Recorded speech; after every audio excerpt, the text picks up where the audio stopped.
சுதந்திர போராட்ட வீரர் மாவீரன் அழகு முத்துக்கோனின் பிறந்தநாள் விழாவை முன்னிட்டு தூத்துக்குடி மாவட்டம் காட்டலங்குளத்தில் உள்ள அவரது நினைவிடத்தில் மலர் மாலை அணிவித்து மரியாதை செலுத்துவதற்காக கனிமொழி வருகை தந்தார். அப்போது பாதுகாப்பு காரணங்களை காட்டி அவரது வாகனத்தை நினைவிட பகுதிக்குள் செல்ல விடாமல் காவல்துறையினர் தடுத்து நிறுத்தினர். இதனைத் தொடர்ந்து கனிமொழியும் அவருடன் வந்த திமுக நிர்வாகிகளும் காவல்துறையினரிடம் நீண்ட நேரம் பேச்சுவார்த்தையில் ஈடுபட்டனர். எனினும் வாகனத்தை உள்ளே அனுமதிக்க காவல்துறையினர் மறுத்துவிட்டனர். காவல்துறையினரின் இந்த நடவடிக்கையை தொடர்ந்து கனிமொழி தனது வாகனத்தில் இருந்து உடனடியாக கீழே இறங்கினார்.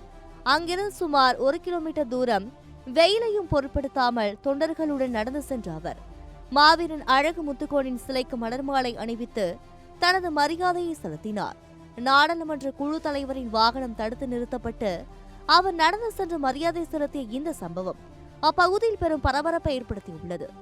இந்த நிலையில் திமுக ஐடிவிங் இது குறித்து சமூக வலைதளத்தில் தூத்துக்குடி மாவட்டத்தில் மாவீரன் அழகு முத்துக்கோன் பிறந்தநாள் விழாவை முன்னிட்டு அவரது நினைவிடத்தில் மலர் மாலை அணிவித்து மரியாதை செலுத்த வந்த திமுக கழக துணை பொதுச் செயலாளரும் நாடாளுமன்ற திமுக குழு தலைவருமான கனிமொழி எம்பியை தாவேக அரசின் காவல்துறையினர் பாதி வழியிலேயே தடுத்து நிறுத்தியுள்ளனர். பின்னர் காரில் இருந்து இறங்கி அங்கிருந்து நடந்தே சென்று மாலை அணிவித்து மரியாதை செலுத்தியுள்ளார்.